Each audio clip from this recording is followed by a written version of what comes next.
TakeaSide Debates app for your chance to take home a $25 Amazon gift card. Shout out to last week's winner, true hotel guru Bob Roush, for regaining his spot atop the sided leaderboard. Well, it's March, and that means March Madness. Selection Sunday saw no surprises when it came to number 1 seeds, with Gonzaga, Baylor, Illinois, and Michigan slotted atop each region. But which number 1 seed is most likely to fall first? I'm joined by Emma House and Ryan Atchison to debate. Well, I will say, Emma, though, I think the committee did get it right with the top 4 1 seeds, with Gonzaga being undefeated all season long, clearly the top seed and top team throughout the country. And Baylor's pretty much a second, I think, for the most part. They played a tough schedule in the Big 12. And then you got Illinois. It was a big surprise to a lot of people. And they had like 11 quad 1 wins, the most in the country. And then you got Michigan also in the Big 10. But I think out of all the 1 seeds and looking at the bracket right now, I think Michigan in that East Division has the best chance to lose early round. They just lost Isaiah Livers in the Big 10 tournament with a stress foot fracture. He's out indefinitely. And I'm looking at the bracket here with LSU as a possible team to play them in the second round if they advance.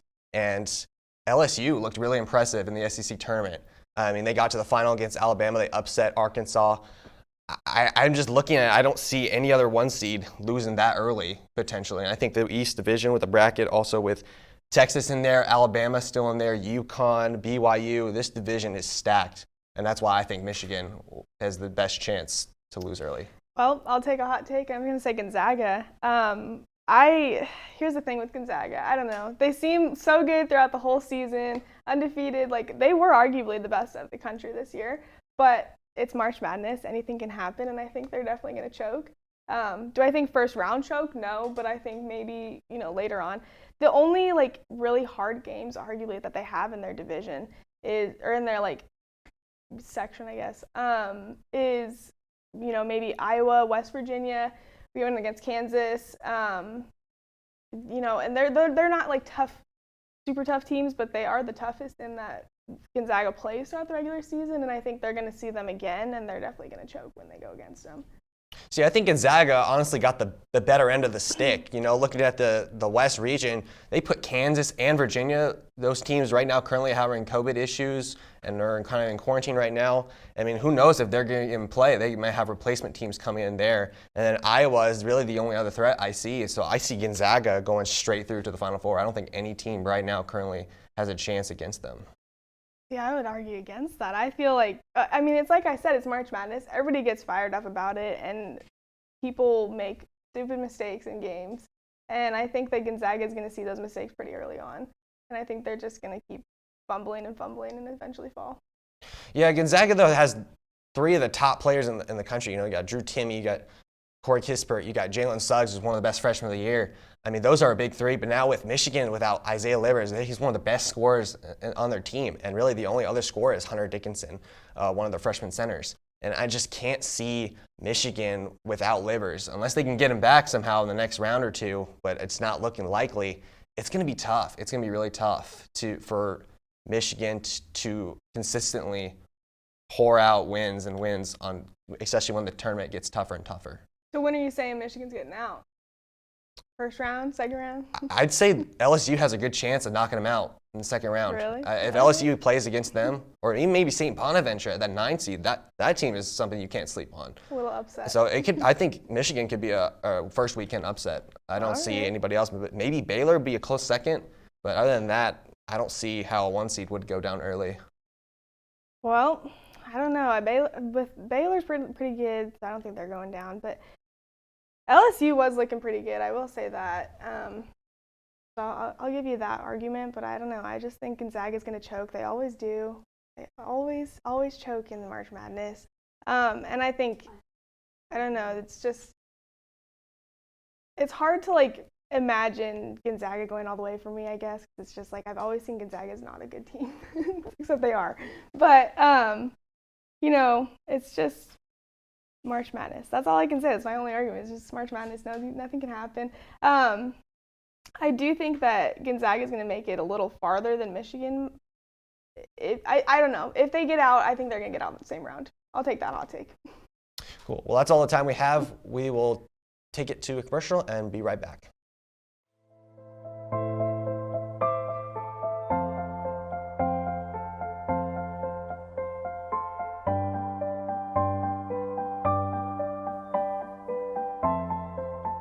Why doesn't my skin look like theirs?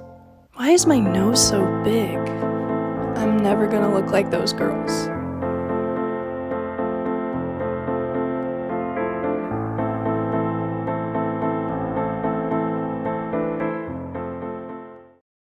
Welcome back. After dropping out of the Big 12 tournament, Kansas men's basketball was selected as a number 3 seed in the West region of the NCAA tournament.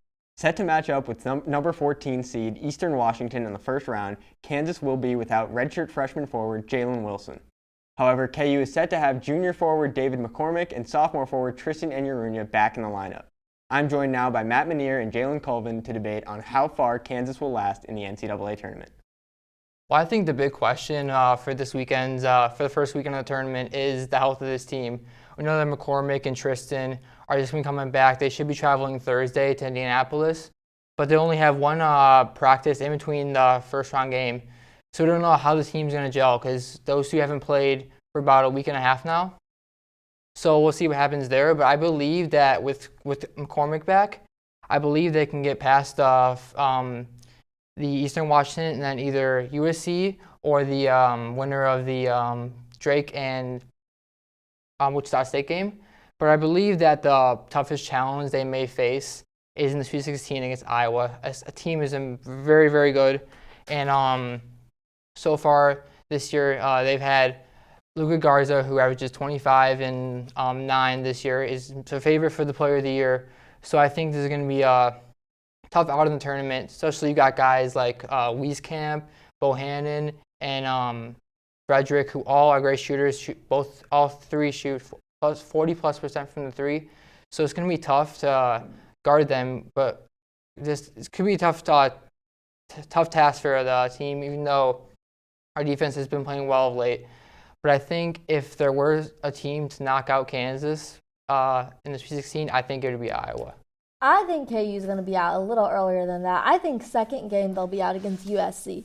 The thing is, USC has Evan Mobley. If you look at it this way, we're saying David McCormick's going to be back, Jalen Wilson could potentially be back, Tristan's going to be back, but we don't know. It's COVID. Anything can happen. At this point, even if David McCormick is back, he has to be on his A game. And if he's not, look at that. Tristan Mobley is a 5-star out of high school, averaging, 16.5 points a game? We have no room to slip up. He stands 7 foot. If David McCormick's not there, we have Mitchell Lightfoot. Yeah, he's good at his position, but he needs to be able to play on all sides of the ball, which he's not been consistent at this past season. Yeah, I think having McCormick is going to be huge this weekend. He's going to be a must-needed post presence down low, plus guarding Evan Mobley. I feel like when we're not playing with him in the lineup, because there's going to be that times where he may get in foul trouble or he may need just a rest since hasn't played in a week, so he might be a little rusty. But we play a small ball lineup that Bill Self likes to use. So, for example, against Oklahoma, they used that small ball lineup, which worked really well, especially in the first half, going up 20 in Oklahoma. So I feel like if they can maybe go a little more small ball, hopefully bring the tall front court out to the wing, maybe gets them in foul trouble, which would help them a lot, I think, in the game.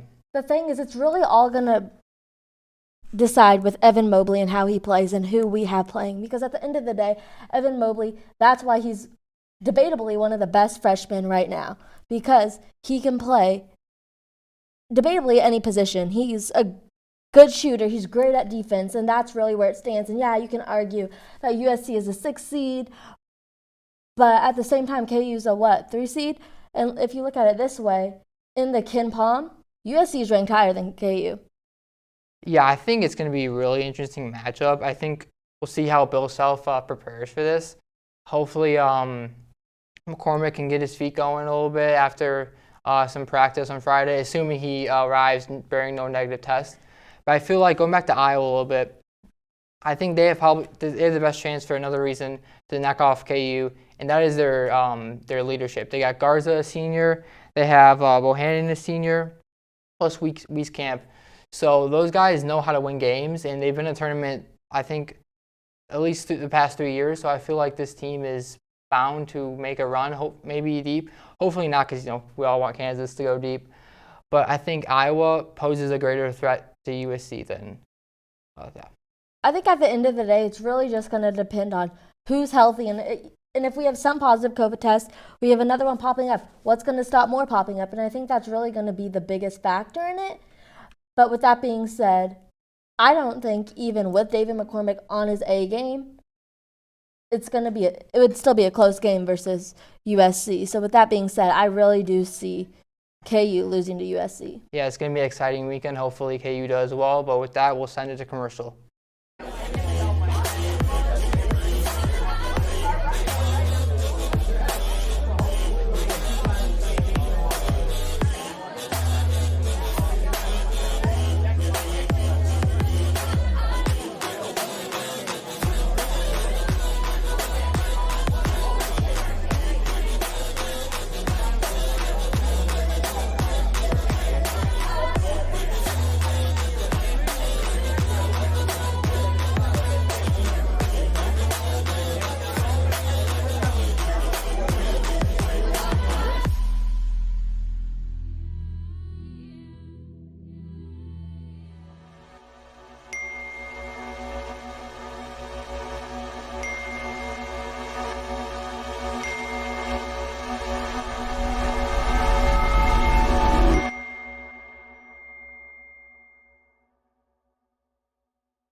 Welcome back. This year's NCAA tournament is filled with some high-flying freshman sensations. From Gonzaga's Jalen Suggs to Oklahoma State's Cade Cunningham, freshmen are expected to play a big part in this year's tourney. But which freshman will have the biggest impact? I'm joined by Jerome Sweeney and Max McElroy to debate. Well, I think that Jalen Suggs is going to have the most impact.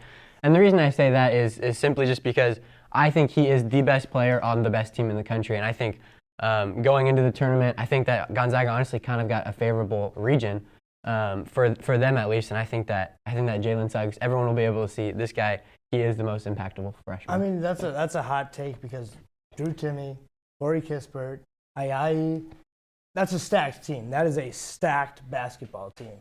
You know, Cade Cunningham, Oklahoma State Cowboys, great basketball team, not as stacked of a basketball team. How do you not argue for Cade Cunningham? He has ball game takeover potential. Oklahoma State would not be a 4 seed without him. Without TCU, they're probably honestly a 2 or 3 seed. Well, so the thing about Cade Cunningham is I still think that team is, I think that as a point guard for both the teams, Jalen Suggs, he doesn't score as many points as Cade Cunningham, but he elevates the team. So Gonzaga last year averaged 5 less assists, and they also averaged then 5 less rebounds. And I think now with Jalen Suggs, both of those have gone up. Now, I don't know necessarily everything else, but even points scored for other teammates has gone up. And Jalen Suggs averaged 15 points. I mean, let's not act like he doesn't score. Right. But I think that the team's battle-tested, and I think Jalen Suggs, with what he does for Gonzaga and what he has done, he's elevated them. Last year, they were 31-2 going into the tournament. Right. Great record. But this year, now they're undefeated. And they're looking like they're Jalen unbeatable. Suggs do it without star power around him? In high school, he couldn't. He needs a big man to succeed, but if an injury were to happen to Corey Kispert or Drew Timme, I strongly believe Jalen Suggs would have strong troubles moving the ball inside. I think he would choke. Well, I mean, I don't know if I'd go as far as to choke. The thing about Jalen Suggs is just like with what so Corey Kispert is I think a lot of people that I've talked to, when I was talking to my roommates even, they're like, he's the best player on Gonzaga. But again, he scored even less points last year. Now you have Jalen Suggs coming in. He's able to pass the ball, distribute the ball a lot better. I think he might be one of the best pure just passers in the draft, as a prospect and even in the tournament. Cade Cunningham is averaging 36 minutes a game. He barely comes off the floor. Jalen Suggs is averaging 25 minutes a game. Because, granted, he did have that Achilles scare earlier in the year. You gotta be careful of injuries. But on the court, Cade Cunningham has all eyes on him. On the court, Jalen Suggs, sure, there's some eyes on him. Corey Kispert, Drew Timme have eyes on them. Teams build their defensive schemes around Cade Cunningham, and that is why I think he is just going to be an absolute monster to deal with come March. Well, I'll say this, though. If Cade Cunningham can't shoot well, what else can he do that's extremely well? I mean, he doesn't lead the team in he only averages, I think it was like 1.7 assists per game, and he gets out-rebounded. The guy on their team averages 10 rebounds, so it's like, if Cade Cunningham has an off night, what else can he do? And that's why I think Jalen Suggs brings a lot more to the table. Right. I mean, he has a great team. There's more playmakers around him. There's no denying that. But end of the day, Cade Cunningham, every team that he's going to be going up against, in the first round, Liberty Flames, they're all eyes on Cade Cunningham. Further rounds, it's all going to be Cade Cunningham, schemes around him, double team him. And once the double teams come, you're going to be right. He's going to be challenged in, having to learn how to become a pass distributor, stepping up rebounding. And it's going to be very interesting to watch for sure. Yeah, I think that where Jalen Suggs will succeed over most people or have the most impact is even if he has an off night shooting, if he only is scoring 10 points, he'll be able to still get 4 assists and he'll be able to pass the ball off a lot more. And even when Corey Kispert has struggled, Jalen Suggs has then shined and scored 22, 23 points. And also all of the games that they've played against Kansas and West Virginia specifically, 2 of their ranked games this year, Jalen Suggs led the team in scoring. And so, when you have a guy like, Corey Kispert's a great scorer, but in the biggest games, Jalen Suggs has shined the most. My one concern with Gonzaga's team as a whole is they do give up to quad one opponents. They give up 80 points a game, and they strictly rely on scoring 90 points a game to beat teams. And like you said, if one guy of that trio has a tough night, they might get upset. And players like Cade Cunningham need to show up every day. They need to bring the energy, and they need to play. They need to carry their teams to the next round. Yeah, and we see that all the time in March. Just freshmen just carrying teams into the tournament. I mean, always very exciting to see. There's no denying that these 2 guys are 2 of the top draft picks in the upcoming draft, and all eyes are going to be on Jalen Suggs and Cade Cunningham, and it's just going to be exciting. Jacob, you are going to be so thrilled to see these guys go at it this year. Yeah, well, we all love the games of Suggs and Cunningham, and I think they're going to have some great tournaments. But one guy that I'm looking out for is Illinois freshman Andre Curbelo. I think all the attention's on Kofi Coburn, Ayo Dosunmu, but he is going to become a household name this March. We're going to head to commercial, and we'll be right back. From adversity, we rose. We made history and became pioneers, voyagers, champions, Jayhawks. And when our chant rises, haunting and hallowed, Jayhawks are telling the world what's near. Victory. Since it's March Madness, we're giving you one extra debate for the day. The Big 12 has 7 teams in the tournament with Kansas, Oklahoma, Texas, Baylor, Texas Tech, West Virginia, and Oklahoma State. But which team will last the longest? I'm joined by Jack McGarr and Maya Peterson to debate. I mean, I think really I have a dark horse right here. I have Oklahoma State lasting the longest out of the Big 12. I have one of my brackets. I have them winning the tournament even. I think with Cade Cunningham, this team is special. Cade Cunningham is easily one of the best prospects in this draft. He will go number 1 in the NBA draft next season if he decides to go to the draft, of course. I mean, this man can score, he can play defense, he can facilitate, he can score the ball at any means, and he can take over the game late in games. And I think with March Madness, it's going to be a lot of close games. Oklahoma State is used to playing a lot of games. I think he can really take over in the end if he needs to. I think you just had a lot of big picks, very bold predictions with Oklahoma State first winning it. Let's start there. I don't think that's going to happen for the simple fact that Gonzaga is there, and you have potentially, if they were to have to do that, that would change everything. That means they're going to be Illinois. That means they will potentially be Tennessee. For me, I have Oklahoma. The farthest they can go is Sweet 16, but I see them getting out in the second round against Tennessee. It's a powerful team. Tennessee did it to Kansas, and I truly believe they can do it to Oklahoma. Now with Cade Cunningham, of course, he's going to go number 1 in the draft. He's a great player, but who does he have around him? Without Cade Cunningham, he's averaging 20 points right now per game. Second in points is Avery Anderson with only 11 points. So if Cade has an off game, who's going to step up? Well, I think really the big thing is with Cade Cunningham, you have to double team him almost in every situation, especially in the tournament. I think if you don't double team him, he will cause problems and he will score the ball. He will find ways to score the ball. But I think if you double him, he's so good at facilitating the ball, he can give it to his wide open teammate for a 3 or an easy layup. And I think that's really the big problem with Oklahoma State is if you double him, you lose easy points there. And if you don't double him, he's going to make you pay anyway. So I think that's really the big challenge for Oklahoma State right now. See, but if you double him, you pass it into the inside. Or if you go for the 3, Their shooting percentage from three-point right now is kind of low, it's 33%. I didn't even get to tell you my pick. It's Baylor. So in the Big 12, I think Baylor's going to go farther. They have an easier region to get through, which I'll give that to you. Oklahoma State's in a harder region. But for Baylor, they have Jared Butler, who's averaging, I think, 16 points. Behind him, you then have Davion Mitchell, who's an amazing defensive player of the Big 12 at that. He's averaging 14 points. And the list goes on and on of players that can step up if anyone has a bad game. Baylor has a strong presence every single game. They're coming and they're going to get through anyone. They did lose to Oklahoma, but they had a bad night. Once again, if they double anyone, Jared Butler, if they go for Teague, if they go for anyone, they still have a higher percentage rate for shooting. They're averaging right now 40% from three-point range. So you can't stop them compared to an Oklahoma State team. That's true. I think with Baylor, they are really tough and they do have an easier region at that, I think. But with my bracket, I have Illinois losing before Oklahoma State even has to play them. Wow. So I think Oklahoma State gets lucky with a couple bounces earlier in the tournament. I don't think they have to play some of those harder matchups in their region. And I think once they get to Baylor, I don't know, if Baylor and Oklahoma State play in the Final Four like I think they will, I think Oklahoma State can really take them. I think, again, with Cade Cunningham, he is a special player. And I think even if it's single-handedly, I think he could do it with Baylor. Wow, it's March. And anything for could us happen. to say that one player is going to lead a team all the way to the Final Four is a very bold statement.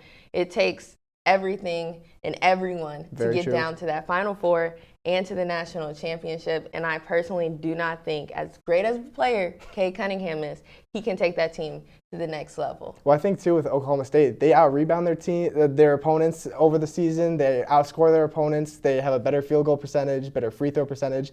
The only real area that they're struggling with their opponents right now over the season is turnovers. And I think, really, if Cade Cunningham, I think with March Madness, too, he'll step it up and he'll take care of the ball a little bit better. I think if they can take care of their turnovers, that'll increase their field goal percentage even more and increase their points per game. I think if they don't turn it over as much as they have been, they're going to outscore their opponents no matter who it is. I'll leave you with this one, quick one, okay? Oklahoma State has faced off against Baylor 3 times. They've only beat them 1. That was in the Big 12 tournament most recently, though. Yes, and Baylor was coming off of a break. Oklahoma's doing what they're doing. But Baylor is going to last longer than Oklahoma. But we can revisit this at a different time. That's true. Because I'm pretty sure that prediction is going to be the fair one. Illinois is going to take Oklahoma State out. And with that, we'll take you back to well, that's all the time we have for today. Make sure to fill out your brackets, give your tournament hot takes on sided.co, and follow TakeaSide on Instagram, Twitter, and Facebook. For all of us here at TakeaSide, I'm Jacob Polachek, and we'll see you next week.